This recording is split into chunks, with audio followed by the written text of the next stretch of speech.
Welcome to Talksicology, brought to you by Recovery Unplugged, the place where we talk about all things substance abuse, recovery, and mental health, with guests offering varying perspectives and viewpoints. Hosts Joseph Gordo and Jason Cabello share about their addiction and recovery and other serious subject matter through lighthearted yet candid conversation.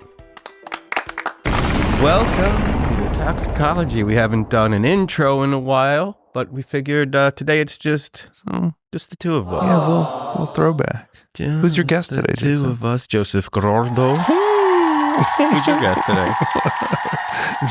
Jason Cabello. All right. Jason, thank you for coming down and I don't know what I'm doing. This is a stupid bit. Well, it's been a while. We've been two guys busy. Yeah. And it's been a while since we've been able to record anything. Yeah. So we're getting it in.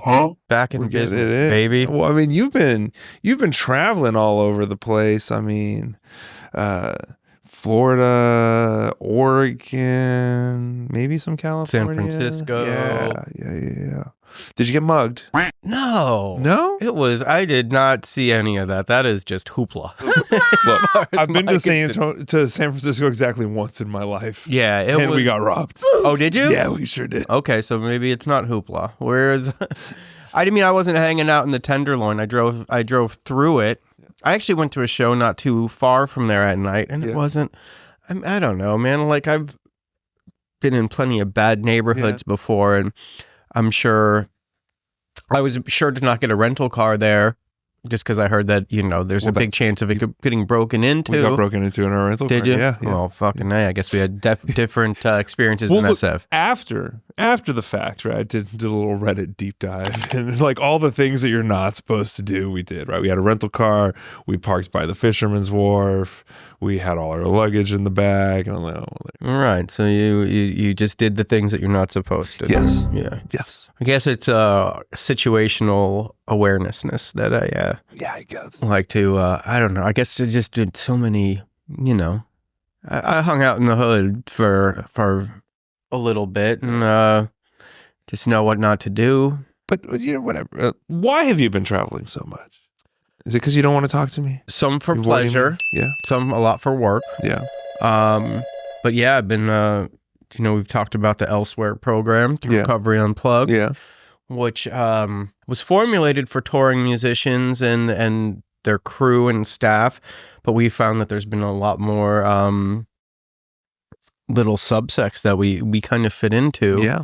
And it's been taken off, and I know you're coming with me to Mexico. We're going to Mexico. Hey, yeah. Doing a small private music festival. Yeah, pretty much. Post Malone, Weezer, Sublime, Wiz Khalifa, Judah the Lion. I've seen them. I might have too. We did a thing with Recovery Unplugged. It was called West of the Fest, and it was during South by, but it was an event on West 6th Street. Okay. And we brought our party sober stuff. We had like sober beer pong and all that kind of stuff.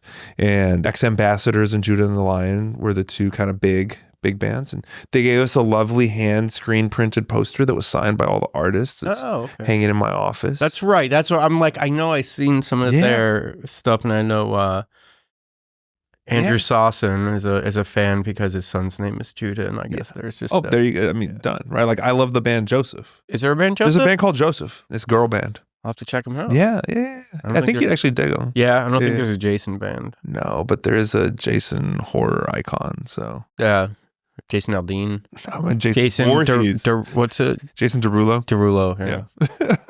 Gotta check out all the Jasons. But so we're going to Mexico. We're going to this thing, and like, yes, it is an awesome festival, but we're going to provide some support and meetings and maybe some crisis intervention if necessary. Yeah, we're bringing a therapist along. Yeah. We're bringing Hutton from one of your locations. Going to be celebrating her birthday. Oh, in Mexico with us? On the 11th. Okay, I've never met Hutton in person, so it'll be cool. We have a cool crack team. Guest of the show, Brian Sloan will be there. David Moore, another guest of the show, will be on there. We're bringing out the A team. Daniel Dempsey, who has not been on the show yet. Are we allowed to talk about the organization? Why did you just go into a British accent? Are we allowed to talk about the organization? What are we allowed to talk the company that Recovery Unplugged while we're there? No, the company that we're doing it for. Yeah, sure. Yeah. So I just because I think it's really cool, right? There's this group called Power that they do like home remodeling, home installation. Yeah, home installation remodeling, and they do work all over the country, and they do this event at the end of the year every year to thank their employees for all the good stuff that they do. And within Power, they have a initiative called Sway. Yes. Which is their internal, almost like a HR/EAP kind of thing, but it is only for supporting recovery, either individuals who are already in recovery or individuals who are trying to get into recovery from within their organization. And I just think that's so fucking cool. It really is. Yeah. So, Dan Dempsey's been working with them for a little bit while. Daniel Dempsey works for Recovery Unplugged. And he's been in contact with them I think we've been trying to look for something to do together for the last 6 months or so. Yeah. So he threw me in a meeting with them, and, I showed him some of this stuff for elsewhere, and they were just like, oh, do you think this would work for, if it'll work for music industry people, surely it'll work for, other people who work less on the road and do things like that. So we figured out a way to be able to bring our services to them, and it's going to be exciting. Yeah, it's going to be a really cool event. They're flying us out to Mexico. We're going to be staying at a resort for better part of a week, and I'm sure by the time this airs, it'll have happened already. So we could throw in some of the footage.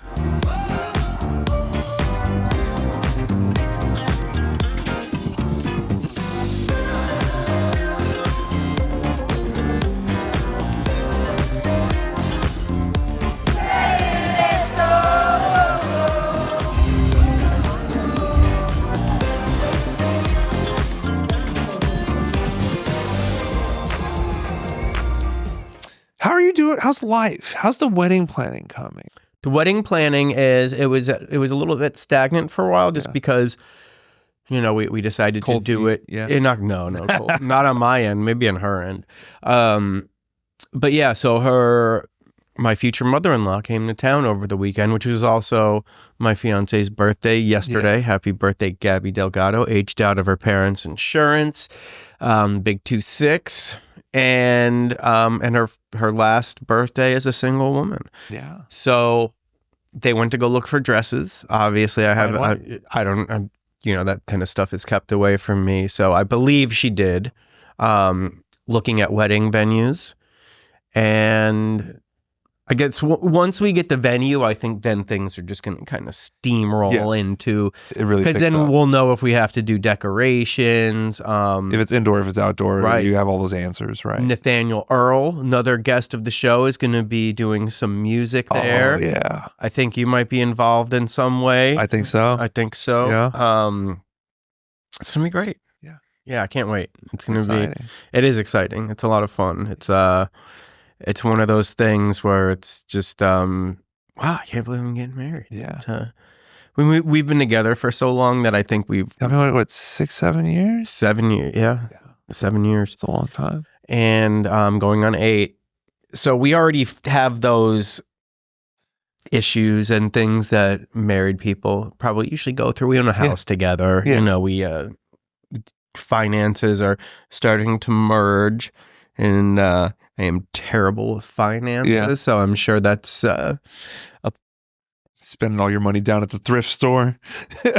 It's more managing. Yeah. It's a lot more managing, and if we're getting into it here, it's last year I had so much fucking freelance work. Yeah. I made a good amount of money. Buku bucks last year on freelance work. And this year I've been focusing on the Elsewhere program. So I haven't been able to get any freelance work. And I'm like, why am I don't feel like I'm spending a lot more money than I was last year. I feel so much poorer than I did last year. Yeah, exactly. And I'm just like, what? And well, here's the thing too, man. Like, inflation is real, right? Yeah. Like I have not gotten a raise in 2.5 years.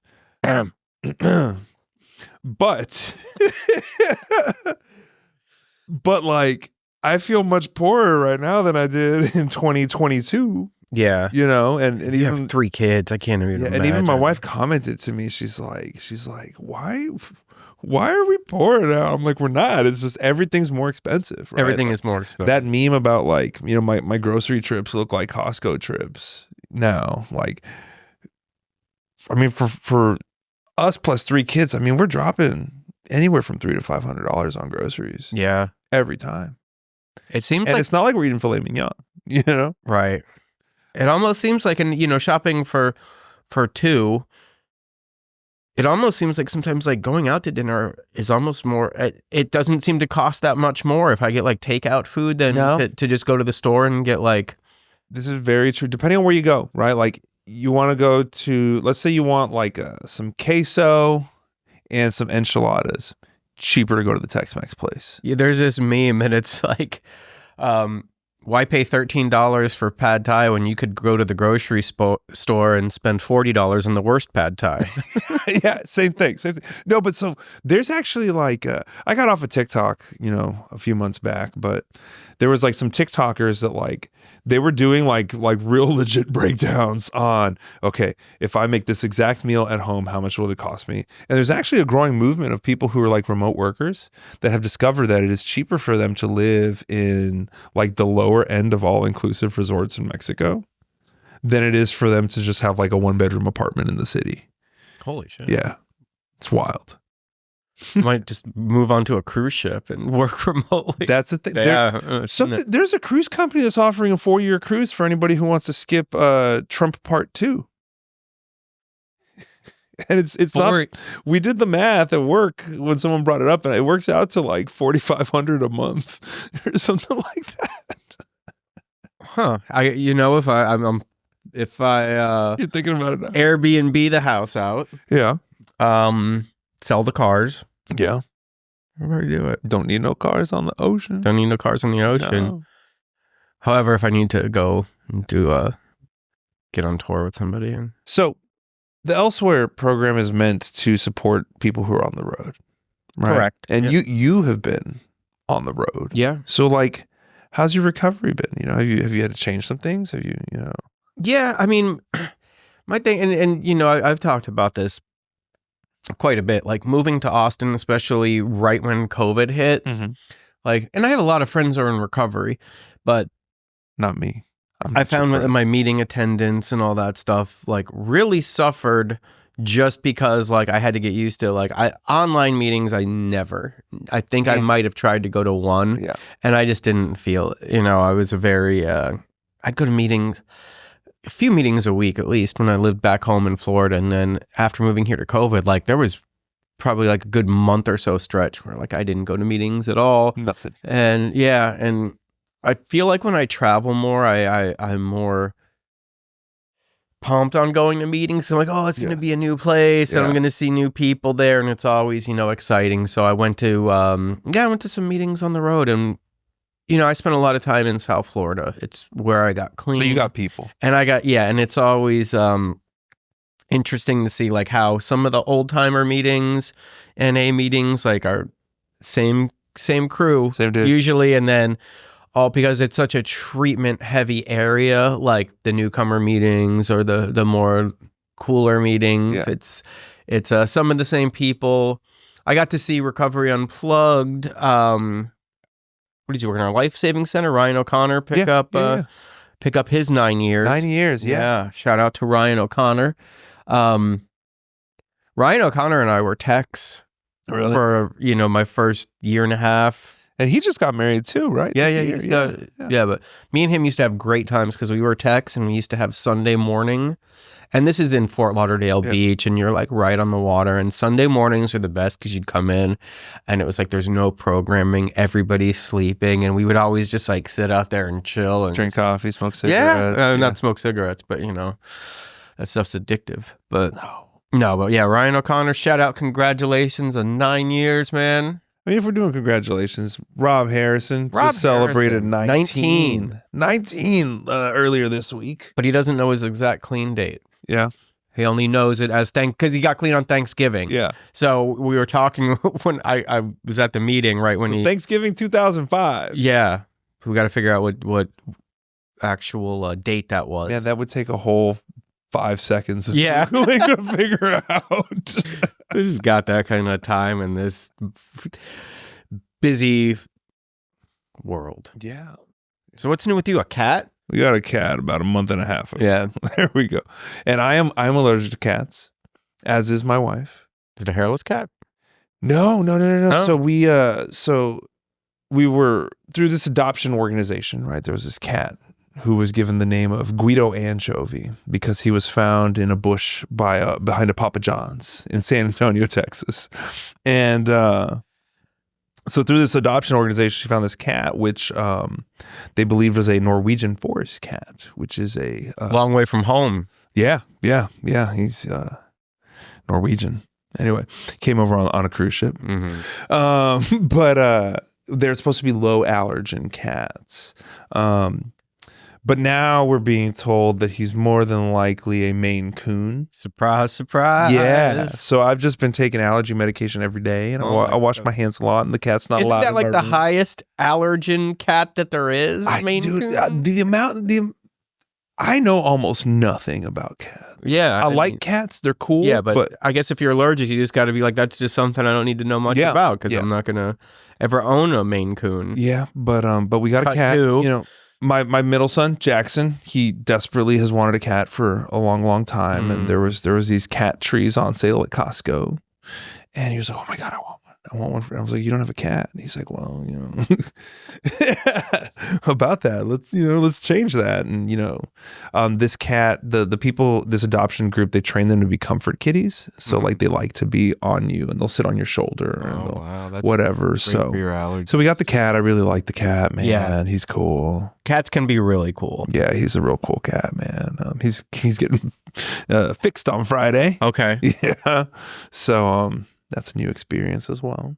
Wow. I always have, wherever we go, the universe gives me an outdoor cat. Yeah. Whether we're traveling somewhere and we're just staying, like Gabby's always like, you always have an outdoor cat somewhere. Yeah. In this new house that we have, I don't have one yet. And it's making me a little sad. You just got to put food on the back porch and wait. Yeah, there's a lot of, because we're kind of out like. You got raccoons and away. shit? Yeah, probably. I saw a cow. I was driving and not like behind a fence or anything because there's a ranch, like a ranch that's a little bit further back. And it happened twice. In town? Yeah. I mean, you've been to my house. I've been to your house. So right when you like come off the highway and you're driving. Yeah. Right before you make that turn, there was just a fucking cow grazing right there because there's like a little hill. And I thought I was tripping. And I was like, Gabby, I could have swore I saw a cow. And then we were driving like 2 days later and same cow is just sitting right there. So by my house, like, because Cedar Park, 15 years ago was very rural. Right. Still, right? And now it's not, there's still some older properties that have a little bit of acreage. Right. But they're in town. And they're right by my house, less than 5 minutes away. There's this dude who's got like 7, 8 longhorns. And like they're usually like way in the back, but like every once in a while they're all together right by the fence. It's just like, I don't know, longhorns make me happy. Yeah. They speak to my Texans. Make you feel very Texan. I mean? Yeah. That is a very... Longhorns and bluebonnets, man. They're ingrained in me. You know what's weird? Like, you knew me when I still lived in Florida. Yes. And how much I wanted to get the fuck out of Florida. And was just like, I can't stand it here. I love Florida now. Yeah. And I love going back to visit. And it's like... my inner Florida man, something about it. I get off the airport, I get in the rental car, I automatically want to get in a fight with somebody about a parking spot or some shit. Like it's just like there's something real about it. But yeah, like alligators, manatees, all that stuff. Like I was so caught up in my like dirt and grime for so many years and just wanting to get out of that I think I associate it with Florida. I don't want to move back. Yeah, but you really love visiting. Yeah. I could manage, and my mom's out there. Yeah. I can manage having like maybe like a little beach efficiency or something like that we go to every now and then. But Gabby's, not really having it. So for being real, I haven't been that great lately. No, I've been dealing with some stuff. So let's unpack it to the most that you want to. Yeah. Well, I mean, I don't want to get super, super specific, but like right now, my normal role in treatment has flipped to where, while I am not in treatment, someone that I love is. Mm-hmm. And it's weird, man. Yeah. It's real weird. You know, like it's fairly standard in treatment centers to, restrict phone calls in some way, right? You know, like there's, phone call days and people get 1 or 2 phone calls and, and it's real weird. Do you try to pull like, listen, can you tell them that they know Joseph Gerardo and that's who they're trying to call? It's not just, Well, no, I actually have like actively avoided like flexing my reputation or my relationships in this whole process to give this person kind of what they need. And so right. But it sucks. Like I'm really trying to use my experience to find ways to do better for the families that we support at Recovery Unplugged. I was just going to say that it's going to help you in your career. You know what I mean? It helps put you back in that space where it's like, it's not like people are numbers, but you definitely, when you see the same thing day in and day out 15 years for 15 years, it kind of been like, yeah, I know your son says he wants to leave today because he has to take care of this, but you probably shouldn't listen to him but now you have to be like, let me sit down with this kid for a second and see what he's really going through. Well, I've got kind of like my standard responses for certain scenarios, and now I'm like, okay, well, let's listen to your own advice here, Joseph, and try to figure this out. Yeah. But something really cool from the experience, right, is that I very often talk about with my wife and with my therapist, and I think you and I probably talked about that. Like, I'm not a very social person, right? Right. Like, outside of work and my family, like, I don't hang out a lot. And I often say that I don't have friends or not a lot, right? But when the crisis occurred to get this person into treatment, it was a holiday. Can I say what holiday it was? If we're trying to keep it was Thanksgiving. It was on Thanksgiving, right? And I'm talking, and so of course, like, crisis kicks in, and I start calling people, and I'm talking to my therapist, and she like kind of points out to me, she's like, so you're saying that you who has no friends, called a half a dozen people at 6 a.m. on Thanksgiving, and every single one of them answered the phone, and every single one of them took time out of their day to make phone calls on your behalf and try to help you with this situation. And I'm like, yeah, I guess so. Yeah. And she was like, it sounds like you have a lot more friends than you think you do, and like, I am very much in charge or responsible most places I go, right? Like when I'm at work, right? Like, I'm the guy who's supposed to have the answers, right? At home, right? I'm the provider. I'm, supposed to be able to guide these children in their lives, right? And so, like, being on the other end of like asking for help and having people call me and text me and check in and see how I'm doing is a very strange experience for me. You managing it okay? I think so. Yeah. I mean, I stay busy. When I'm not busy, I want to take a nap. Nap is my go-to. Like, if things aren't going well. Yesterday, it's been got a lot going on around the house, and it was Gabby's birthday, and we're traveling so much that it's like when we do come home, we have all this stuff to do. Yeah, we have to take care of, and then we're leaving again on Tuesday. And yesterday, Gabby had to go get. Is Gabby flying out with me? Yes. Okay. Yeah. Yeah. So yesterday, Gabby had to go get something done with the car, and then it's taken longer than she thought, and she forgot her laptop charger. Yeah. She had a meeting, and I'm in meetings and stuff like that, so I had to go to the south side and all that, and we got home at like 6 o'clock, and I went to bed at 6 o'clock yesterday. Oh, damn. And slept 12 hours. Really? Never do that. That's amazing. And I think it was just, there's just been so much going on that I just needed to just... And I got up once. I went and she got voodoo donuts for her birthday, and that's what I had for dinner. You had a donut, went back to bed? Two. Which one? Voodoo donuts. It was a... ODB? Well, it was a half of a cock and balls. It's a solid donut. And then the half of a Homer. Yeah? Oh, the pink one? Yeah. Yeah. Not my favorite. Hey, listen, it was middle of the night food. Yeah. And I didn't, It's like 9:30. God, yeah, but my body needed it. But see, you're talking about a nap in like a sense of like my body needs to restore itself, right? Like my body, my mind need restoration, right? Whereas I'm much more in the mode of like I want to nap as a way to like avoid. Yeah.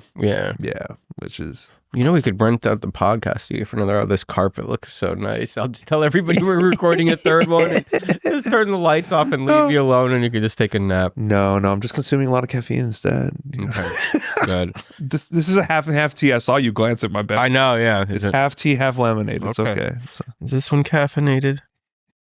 I don't think so, but... So there's something that I did want to talk about for this one.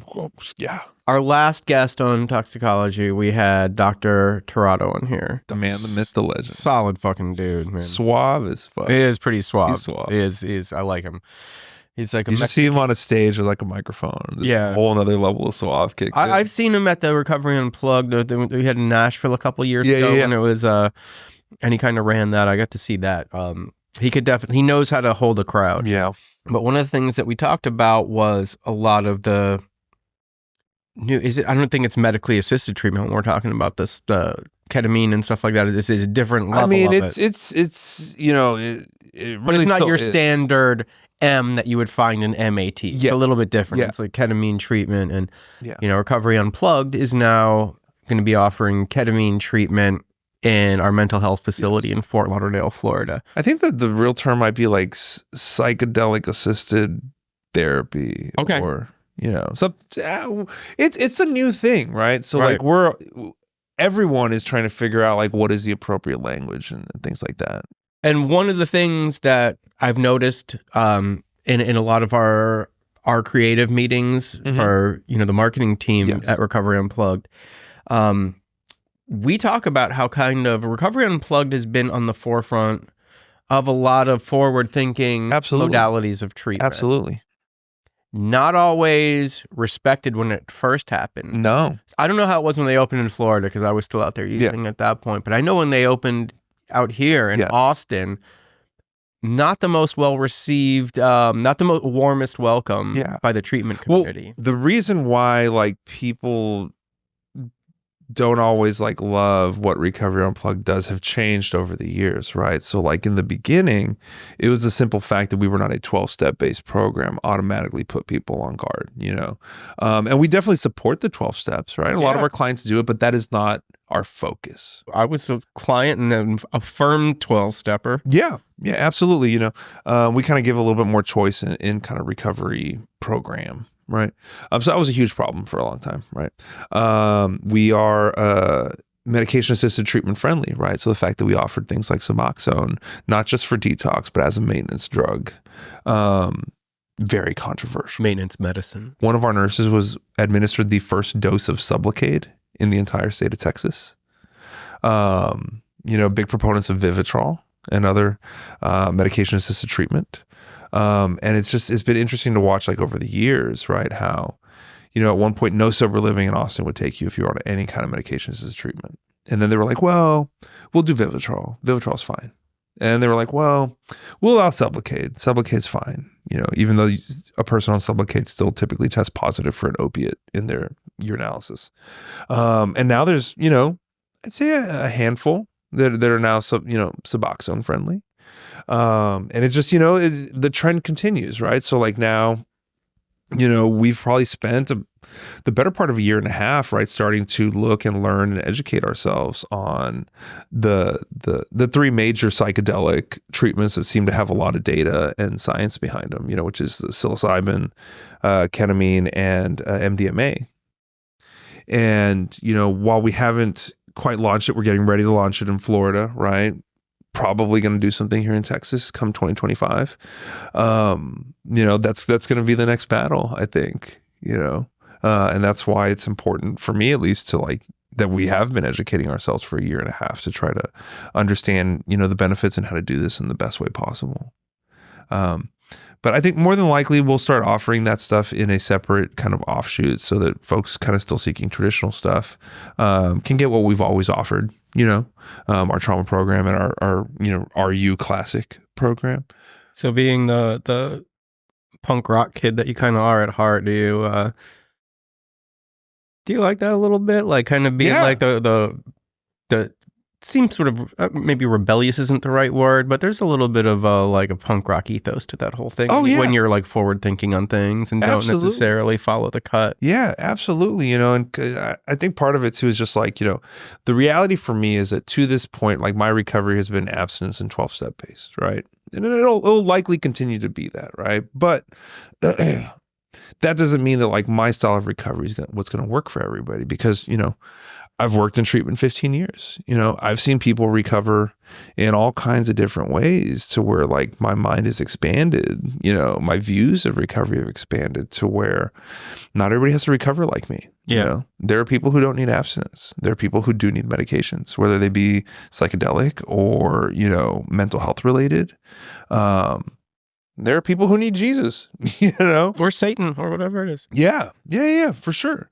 But it's like, a big part of it just kind of comes down to like, what is my mission in my career, right? Is my mission in my career to help people get sober the way I want them to get sober? Or is it to help reduce human suffering and help people with what they're willing and able to be helped with? Yeah. I know we talk about it quite a bit, both personally on here, and how our view on people's recovery has changed, where our own recovery has sort of stayed the same. Yeah. And, that's part of what we practice in our 12-step life is open-mindedness. Absolutely. And it's not only open-mindedness to us working our program, but being open-minded to what works for other people. And that like I still I cannot start step work with the sponsee if they're still on Suboxone, just because that's the way my sponsor did it with me. We've talked about, because he's a doctor, so I mean he's in this too, and him and I have talked about like maybe revisiting that and seeing how that looks, just because the world's changing a little bit. But as of right now, if I have a sponsee and I'm still on Suboxone, I'm like, we have to wait. There's things that I could do with you up until that point, and I will work with you. Yeah. But properly working the steps the way I did them, we have to wait until you're off the Suboxone. Well, so a couple years ago, I think this would have been like 2019. I was on the committee putting together the Austin TAP Addiction Symposium. Texas Addiction Professionals. Yes, Texas Association of Addiction Professionals. And I helped put together a panel on the topic of MAT and harm reduction. And we had, on this panel, we had a strong harm reduction proponent, right, who's very, like, I guess, leftist. Right. We had a medical doctor who has kind of had a more centrist view. And then we had a abstinence only person with a master's, doctor, person with a PhD, who is very much on the abstinence only. And, for me, right, I kind of, speaking of that punk rock thing, I just kind of put it together to stir up some controversy, right? To facilitate a conversation, but I knew like the audience was going to get rowdy in the whole thing. And there was definitely some people talking out of turn, but that's my long-winded way of getting to, in that conversation, the best argument for why someone on Suboxone couldn't recover was that if you're on Suboxone, you cannot have a spiritual experience. And when I say that that's the best argument, I don't think it's a very good argument. But like, I guess I'm curious, with you, like, what's your reasoning for someone who's on that medication in particular to not be able to go through the steps? Funny enough, that's exactly what my sponsor said to me when I was still on, because I was abusing it. You know what I mean? Like, I would get my subs and I would figure out ways to like, if I skip this day and only take this much today, it won't block this. And I was, injecting. I would inject fucking anything. So there's a difference between somebody taking it, as prescribed, and then once they get on Vivitrol or Sublocade or something like that, it's a little bit different. But for me, it's like, right now, if you and I were to like take a Suboxone strip and split it and take it, like, we would be fucking. Oh yeah, we would be high as hell. Wasted. Yeah. But for someone who's just coming off of, years and years of, street drugs, it doesn't do that to them. So there is a lot of gray area on like what it is. And like, is somebody on methadone in recovery? If somebody, and you know what I mean? For every one of those questions, I don't think there's a definitive answer. It's just, for me, it's like keeping the tradition of the way. Because if I sponsor somebody differently than I was sponsored, then it's doing it my way. Okay, well, I'm gonna play devil's advocate here. Please. So, like, if your thing is like, keeping the tradition alive, right? Of the particular fellowship that you're a part of, right? What does NA say about medication? Don't be a martyr. I mean, that's the one thing that I hear. But that's more like if you're going to get like surgery or something like that. But mood or mind altering substances is what I take out of it. And it's, there's some hardline people I know back in the day that even antidepressants were frowned upon. Yeah, absolutely. In certain circles. But, so then where's the line though, right? Because like, I can have a headache and be in a real bad mood and pop a couple ibuprofen, maybe take more than suggested on the bottle. Right. And then my mood gets better. Fucking nicotine. Yeah. To, caffeine. Yeah. It's all, I mean, like for every little thing you could argue it. It's just like anything else. And I try not to be such a stickler on it or pretend to know everything about it. But so I was listening to Anthony Huberman, skateboarder. He's been a neuroscientist. Sure. Big time podcaster guy. But I got familiar with him because he used to skate San Francisco EMB and used to skate with all these guys who I really looked up to and was part of that circle. So got really into a lot of stuff that he says, big into nootropics, and was talking about tobacco being, or nicotine being a big nootropic. So I'm like, oh yeah, if I get like the natural tobacco and take a little bit of it and like every now and then it'll help my ADHD. Yeah. But I can't find any of that. So I took a hit of Gabby's vape. Yeah. And almost saw the fucking black dog. I was like, started seeing shapes, and in my head, I'm like, I'm gonna forget how to breathe. I don't want to go into the black light. It was, oh my God. It did fuck me up so bad. And I've been hitting it almost every day since, every now and then. And it's like, and she's like, you're like an addict. I'm like, no, it'll like help me go to the bathroom. Like an addict. Stuff. Yeah, exactly. But yeah. So let's talk about some fun stuff, because we're getting a little bit down in.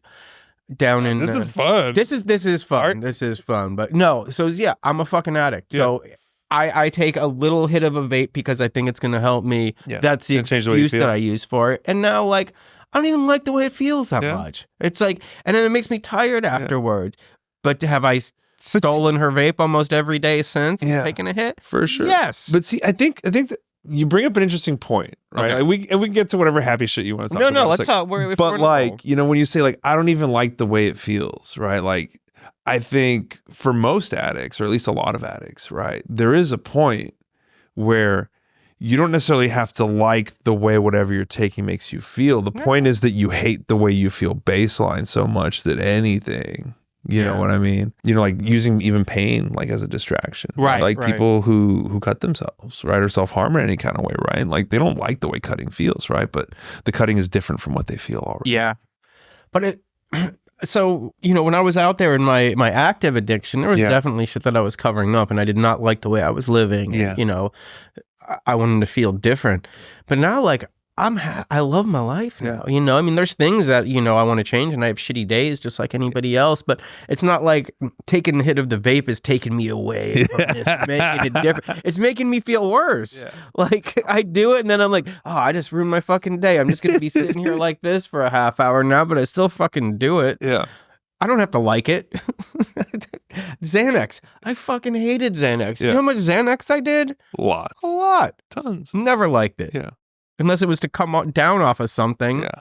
And at that point, it was just like you're trying to level out to get to this point. Like, if I take a little bit of this and take a little bit of that, and all you want to feel is fucking normal at that point. Like, you're just like, oh yeah, if you didn't take anything, that's kind of how you would feel.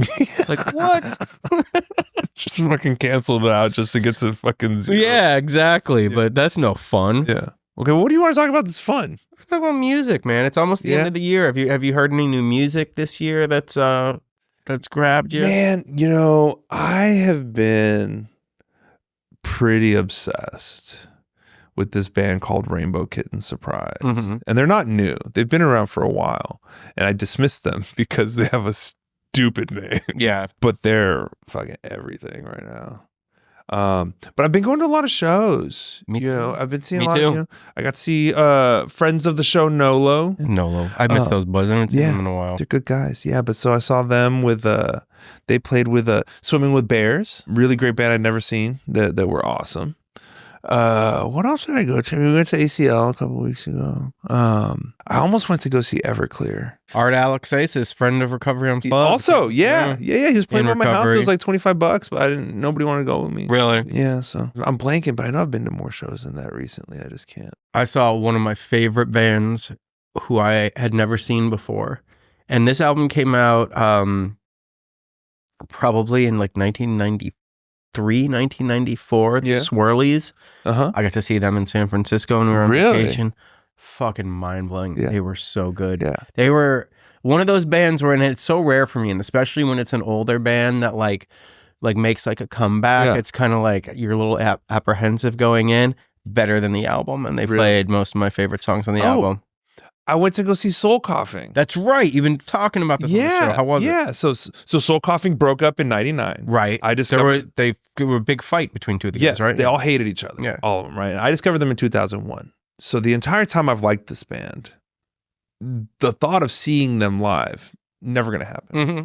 The singer literally wrote a book about how much he hated. And how Joseph Grotto is never going to see them live. Absolutely. Right. And they announced a show. I think it was called, their tour was called like the We Said We Were Never Going to Do It tour or something like that.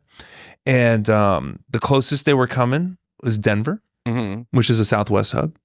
And I have a lot of Southwest points. Oh, that's right. So I was like, the moment I found out about it, I bought 2 tickets. I booked a flight and was like, if someone comes with me, great. If they don't, I'm going anyway. Jackson ended up coming with me. Oh, cool. And Kid loves experiences. And it was a great fucking show. That's awesome. It was a great fucking show. So I'm going to see Wilco tomorrow night. Yeah. They're doing 3 shows here in Austin. And they're going to be, it's going to be a no repeat show. So they're going to be doing 3 different sets. shows. I'm only going to see one. Yeah. So you never know what you're going to hear. But I love fucking Wilco live. It's great. Jeff Tweedy in Recovery. Yeah. Some of the best banter you'll ever hear. Yeah, hit him up. Hit him up so you can get on the show. I will. Yeah. I will. Who have you been listening to lately? Oh my God. This year, and I don't know when it came out, but I started listening to it maybe like a month or 2 ago. The Hard Quartet. Holy shit. I have not been so hyped on an album in years. The Hard Quartet. Correct. Okay. Not the hardcore tet. The hard quartet. Yes. Amazing. And it's sort of like an indie supergroup. So it's Stephen Malkmus from Pavement. Yes. Matt Sweeney of Chavez, but he's played with like Cat Power, Guided by Voices, a ton of other bands. Emmett Kelly, who is in the Cairo Gang. And then I forgot the drummer's name, but he's from the Dirty Three. Okay. So amazing fucking album. Yeah. Check it out. You'll I'll love check it out. And so there's like the Stephen Malkmus songs have that Stephen Malkmus, he's a vibe all to its own.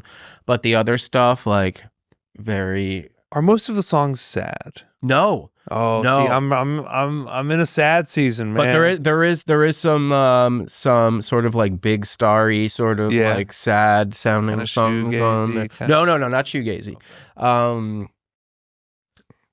I'll send you the greatest hits and you can listen on your way home. Okay. Great fucking album. Hard Quartet, guys. Yeah. I think it's on Matador Records. Yeah. Matador Records, Hard Quartet.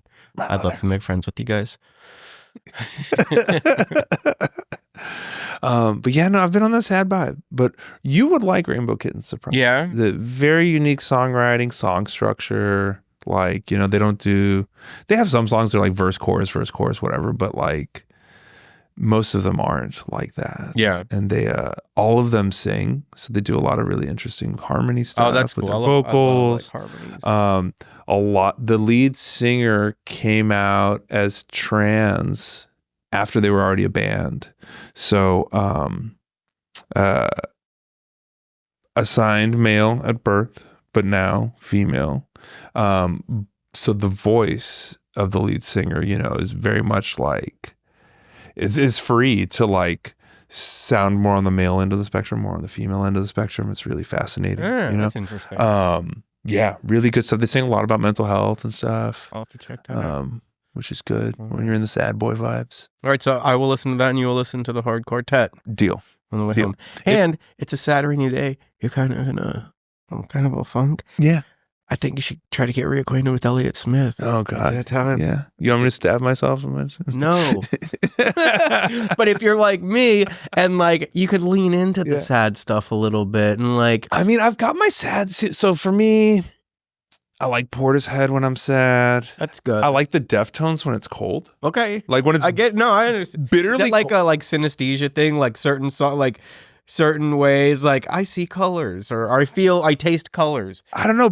Deftones feels like cold music, right? Yeah. Like in particular, the first album, Adrenaline, which is even before like 7 Words and My Own Summer came out. Yeah. Their first album. There's this one song, Birthmark, that's like the moment in that whole album. Sufjan Stevens, the 4th of July song, which is probably one of the most depressing songs you'll ever hear in your life. For some reason, that's a very like winter time, cold and gray kind of vibe. Yeah. I dig it. All right, let's vibe out. Yeah. And you know what? I can't date it. I can't date what today is. Spotify and Rap Day. Oh, yeah. I haven't even looked yet. Well, I got an email. You know, I get the email for the Spotify for Creators Unwrapped. Oh, yeah? Yeah, they sent me the link this morning. I haven't looked at it yet. Oh, shit. Yeah. Should we look at it on the show? Yeah. All right. Let's do it. So my Spotify is terrible, like my personal Unwrapped. Yeah, because you're more of an Apple Music guy, right? Yeah, and also my kids use, like my number one listen to song is Weightless by Marconi Union because Ella listens to that while she's asleep. Like on repeat? Yeah. So you're probably in like the top 0.1%. Oh, yeah, it's ridiculous. Here you go. All right. It's your year Unwrapped for Creators. Let's get our Talksicology wrapped. Okay. My most listened to song, Bastards of the Young by The Replacements. Okay. Yola Tango, Deeper Into Movies, number 2. All right. Dreams by TV on the Radio, number 3. 6 Foot 7 Foot by Lil Wayne is number 4. Really? And Welcome by Clinic is number 5. I feel like you listen to 6 Foot 7 Foot at the gym, and that's why that's on that. More when I'm jumping rope, yes. When you're jumping rope? Yeah, I do a lot of jump rope, so that's on my jump rope playlist, and I guess I jump a lot of rope. Elliott Smith is my top artist, and I am in 0.7 percentile of Elliott Smith fan. Really? I'm a fucking... You're way up there. I'm sad. I have to reset my Spotify password. But yeah, top artists are Elliott Smith, The Replacements, and the Hard Quartets. I have been giving the Hard Quartet a lot of love. All right, I'm working on it over here. You know what's weird to me? Like, you know, your phone's supposed to save all your passwords, but just every now and then it's like, oh, nope. No, it doesn't. Your phone has no idea. I found a life hack because I'm the worst at passwords. Yeah. Is whatever the thing is, like, you know, say it's Spotify. Yeah. Do a word association with the word Spotify and then modify or whatever it is, and then do that in an old zip code or like the last 4 to the first phone number you remember. So a word association to which whatever the thing is. So if it's Spotify, if it's your bank account, whatever, Chase, whatever you associate with the word Chase, and then an old zip code or an old end of a phone number or just a few sequence of numbers that only you will remember. Okay. The more you know. Life Toxicology hacks. 2024 Spotify Wrapped. Let's see what we got. Let's check it out. Captivating. There's all these like graphics and stuff. It's got to do the animation. Yeah. Fans were really loving your show in 2024. You took it to a whole new level this year. We did. You gained 80% in your listenership. So our listenership grew by 80%. What? That's awesome. Okay, what happens next? Do I just watch this? We grew followers by 29%. Okay. Not as much. Y'all don't like, listen, and follow the way I ask you to. It's your fault. 87% of our listeners are new fans who discovered us this year. All right. Our fans have a clear favorite. Our top episode was Keep Coming Back with Carlos Truan. Ooh. Which, I mean, I feel like that's been a banger for a long time. Carlos is, well, he's been on 3 times. So yeah. But that was the last one. Yeah, okay. People love Carlos Truant, man. It was streamed 838% more than our average episode. Wow. Do you think Carlos just plays it in the tattoo shop? Yeah. And that's what else we got? Ever wondered who your audience is? Let's break it down. Dorks. So 11% of our audience is between the age of 25 and 29. We grew the most amongst 35 to 44-year-olds, 133% increase in that age demographic. Fascinating. Where in the world have you been? In 2024, your show traveled the globe. You were streamed in 10 countries. The United States was our top country. Makes sense. What was number 2? It won't tell me. Our fans have great taste. Other than your show, they also love The 9 Club, Joe Rogan, and The Blunt, which is the Vans podcast. Yeah, those are all skateboarding podcasts. They like Dopey. That makes sense. Dopey's amazing. Yeah. We gotta collab with Dopey. WTF with Mark Maron. Mm-hmm. Hey, good company. Yeah. Here's their favorite music. Okay. They like rap. They do. They like pop. Okay. They like Southern hip hop. Southern hip hop. They didn't just listen. 73% of our audience watched videos on Spotify this year. So like our videos. Shout out to your biggest fans. We are a top 10 show for 65 people.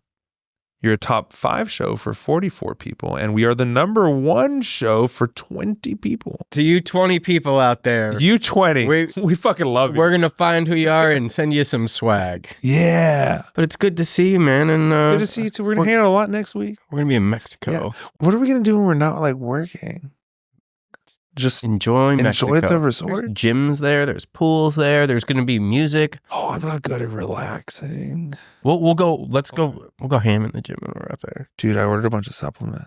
Don't hide them. Divide them. I just figure, I got some extra time on my hands this month. Get on it. Maybe I'll vape with you. Yeah. No, I'll bring an extra one. You like mango? I do like mango, as long as it's not ice. All right. So I've outed myself as maybe a one hit, maybe a day vapor, but I need to stop. Wow. That's why I'm so. All right. Well, to you, our loyal listener, thank you for checking out this bonus hosts only meandering episode. And if you're part of that 20 from Spotify, we love you. For real. If you can prove to us that you are in the top 20, that we are your number 1 show, you're one of those 20 people, like hit us up on the Gmail or on the whatever. Besides you, Mom. Yeah. We know it's you. And we'll get you a little something. My mom has a bunch of different phones. She's got 19 additional phones. Yeah. She uses them for Pokemon Go also. But thank you, loyal listeners. Wherever you watch us, YouTube, Spotify, Apple Podcasts, Google Play Store, wherever you see us. If maybe you just see the clips on Instagram or the Reels are called Reels. Reels, yeah. Or the TikToks or whatever. Whatever. Thank you for spending part of your time here with us today. And don't forget to like, follow, share, subscribe. Tell your friends, tell your mama, tell your wife, tell your dog. I don't know. Tell your fucking cat. Yeah, you're Maine Coon. Maine Coon. And as we like to say here, there's 1,000 ways in and 1,000 ways out. Find that way. We hope you find yours. Bye.